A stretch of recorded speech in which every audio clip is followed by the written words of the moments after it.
भारताच्या संगीत क्षेत्रातील ज्येष्ठ गायिका सूरसम्राज्ञी आशा भोसले यांचं निधन झालं आहे। वयाच्या 93व्या वर्षी आशाताईंनी ब्रीच कँडी रुग्णालयात अखेरचा श्वास घेतला।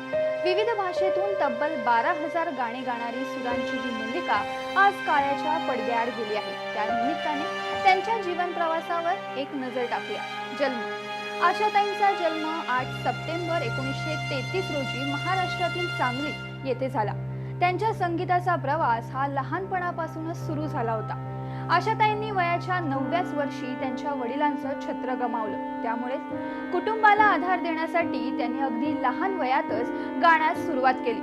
आशाताईंनी त्यांचं पहिलं गाणं हे वयाच्या 10व्या वर्षी 1943 मध्ये माझा बाळ या मराठी चित्रपटात गायलं। तर 1948 मध्ये चुनरिया या बॉलिवूड चित्रपटात सावन आया हे गाणं गायलं।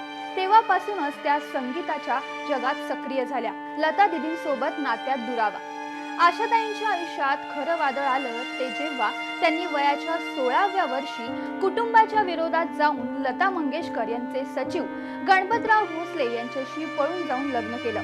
या निर्णयामुळे लता दीदी इतक्या दुःखी झाल्या की त्यांनी आपल्या बहिणीशी असलेले सर्व संबंधच तोडले। गणपतराव हे आशाताईंपेक्षा जवळपास 20 वर्षांनी मोठे होते। आशाताईंची 3 मुले आशाताईंनी एका मुलाखतीत त्यांच्या पहिल्या लग्नाबद्दल सांगितलं होतं, माझ्या पतीचे कुटुंब रूढीवादी होतं, ते एका गायन स्टारला स्वीकारू शकत नव्हतं। त्यांनी मला सांगितलं होतं की मी माझा धाकटा मुलगा आनंदला जन्म देणार होते, तेव्हा कुटुंबानं मला माझ्या पालकांच्या घरी परतण्यास सांगितलं। यानंतरच लग्नाच्या 11 वर्षांनी आशा भोसले आणि गणपतराव वेगळे झाले। त्यांना गणपतरावांपासून 3 मुले झाली होती। आर.डी. बर्मन यांच्यासोबत दुसरं लग्न पहिलं लग्न तुटल्यानंतर आशाताईंच्या आयुष्यात पुन्हा प्रेम बहरलं। त्यांनी 1980 मध्ये संगीतकार गायक आर.डी. बर्मन यांच्याशी लग्न केलं। आर.डी. बर्मन आशा भोसलेंपेक्षा 6 वर्षांनी लहान होते, पण त्यांचंही 1994 मध्ये निधन झालं।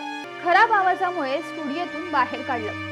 आज ज्या गायिकेच्या आवाजाला जगभरातून पसंती मिळते, परंतु एकेकाळी तिला तिच्या सुरुवातीच्या काळात तीव्र नकाराचा सामना करावा लागला होता।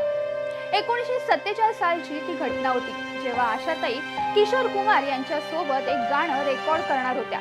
मात्र संगीत दिग्दर्शक खेमचंद प्रकाश यांनी त्यांचा आवाज निरुपयोगी ठरवून आशाताईंना चक्क स्टुडिओतूनच हाकलून दिलं होतं। पण आशाजींनी हार मानली नाही आणि 14 भाषांमध्ये तब्बल 12,000हून अधिक गाणी गाऊन त्यांनी इतिहास रचला। आपल्या जीवनात लहानपणापासूनच अनेक चढ उतार पाहिलेल्या पद्मविभूषण आशाताई भोसले यांना आपलं महानगर, माय महानगर लाईव्ह आणि ओनली मानिनी तर्फे भावपूर्ण श्रद्धांजली। यासोबतच तुम्हाला हा व्हिडिओ कसा वाटला, तुमच्या आशाताईंविषयी काय आठवणी आहेत, त्यांचं कोणतं गाणं तुम्हाला आवडतं हे कमेंट बॉक्समध्ये कळवायला विसरू नका।